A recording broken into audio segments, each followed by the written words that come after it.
UTSA has a huge opportunity in front of them to win the AAC after winning Conference USA back-to-back years.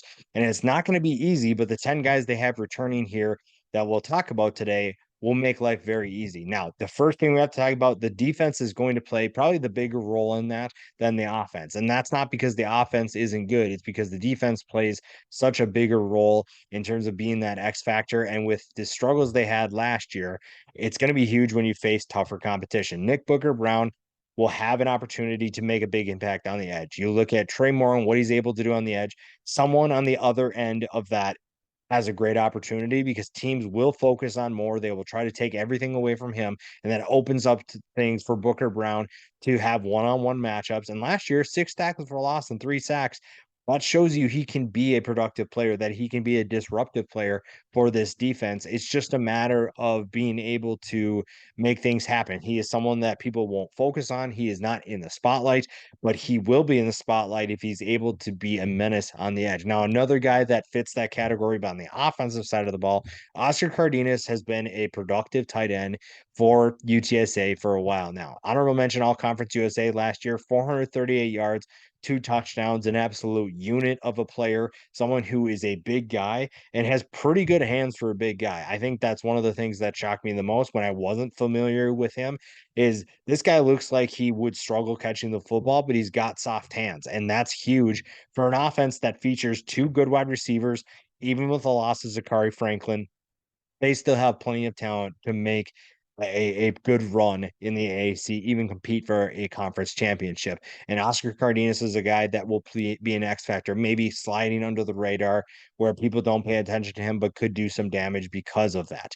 Now, another player that is going to have a major impact is on the defense again. JAMAL LIGON, second team All Conference USA, 90 tackles last year, 6 tackles for loss, a productive player, a veteran leader. And this defense, I like. I think they have quite a bit of talent coming back where you feel confident about where this team is headed. Now, they did have some struggles keeping teams off the scoreboard last year. You saw that against certain teams, and it's going to be tougher. Like I said, the AAC, even with the loss of UCF, Houston, and Cincinnati, you still feature teams like SMU, teams like Memphis, those teams like Tulane. Those teams are going to score points, and your defense is playing a huge role in how successful you'll be.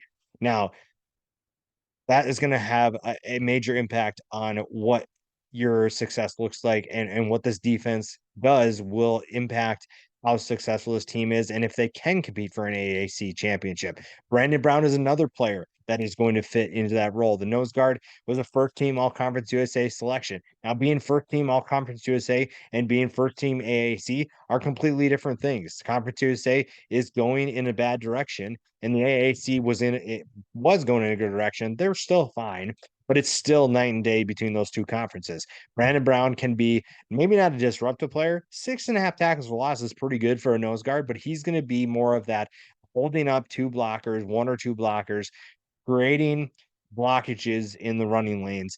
And that's going to be huge for the teammates around him. It's the unselfish position where you are going to benefit other people more than yourself because of what you do. If you're really good at your job, other people will succeed, other people will have more success.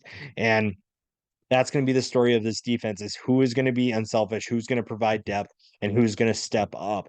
And the offense kind of has some of that as well. KEVORIAN Barnes is someone who stepped up in a big way last year. We didn't really know what the running back position was going to look like for UTSA. We didn't know who would be the starter, who would be that go-to back.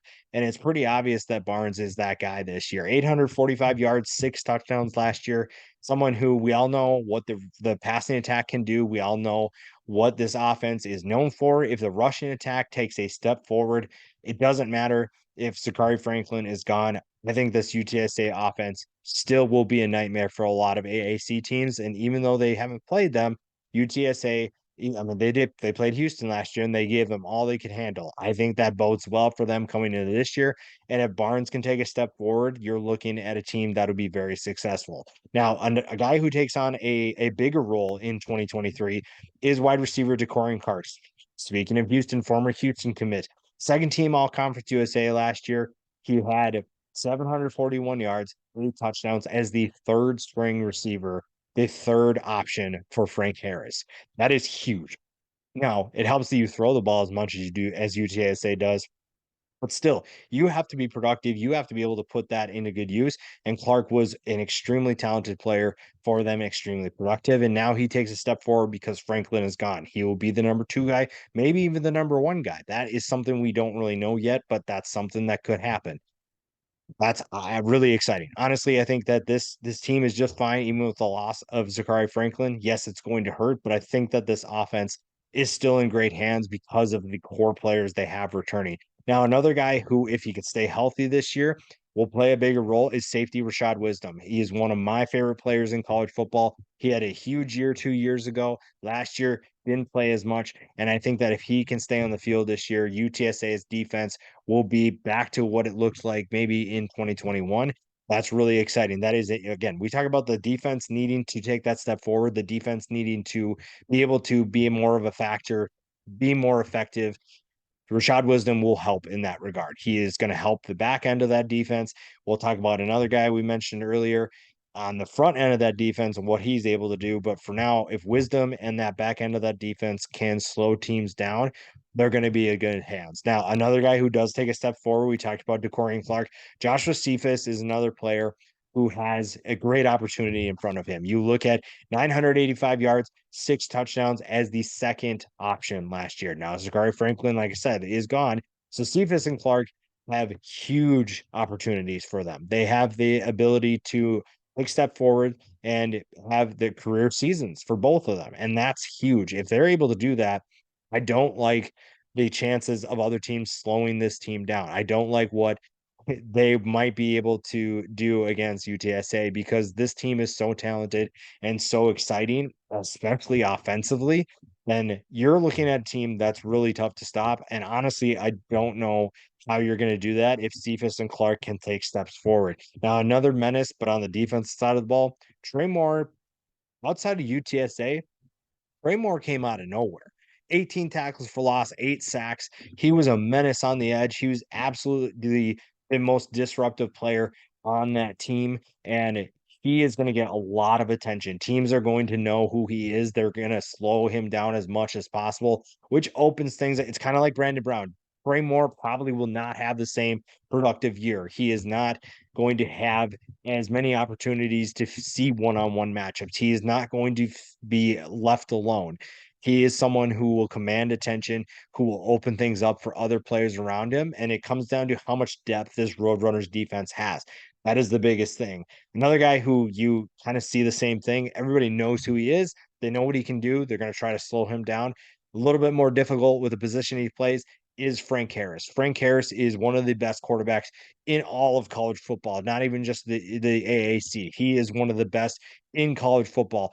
At his best season of his career last year, over 4,000 yards passing, 32 touchdowns. The lefty is an absolute joy to watch on Saturdays. And if you have not watched UTSA's offense, you need to do that simply because of Frank Harris. You look at someone who is a dual threat, who can do things with his arm and with his legs, someone who can be an absolute force when it comes down to it. He is absolutely phenomenal to watch. He is nearly impossible to stop at times. And this offense goes where he takes them because Frank Harris is one of the most talented players that you will see in this conference. He is one of the most incredible talents that you'll watch because of what he can do with his arm, with his leg, and the talent he has around him. There's a lot of things going in, and there aren't many programs that are playing to the level and playing with the confidence that UTSA is right now. I think that Jeff Traylor has done a phenomenal job of making UTSA into a force, into a team that is expecting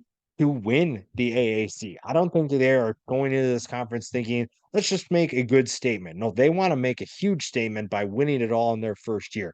I think that's possible. I think that if they take a couple steps forward, if Cephus and Clark prove that they can be 1 and 2 once again, they can be disruptive, they can be explosive. This defense can do its part. Then you're looking at a team that isn't going to be fun to face. The AAC is going to, most of these teams are going to wish that they don't have to face them, that they won't see them again because Jeff Traylor is building something special. This team could be special. And with the talent they have returning, it's going to be tough to bet against them.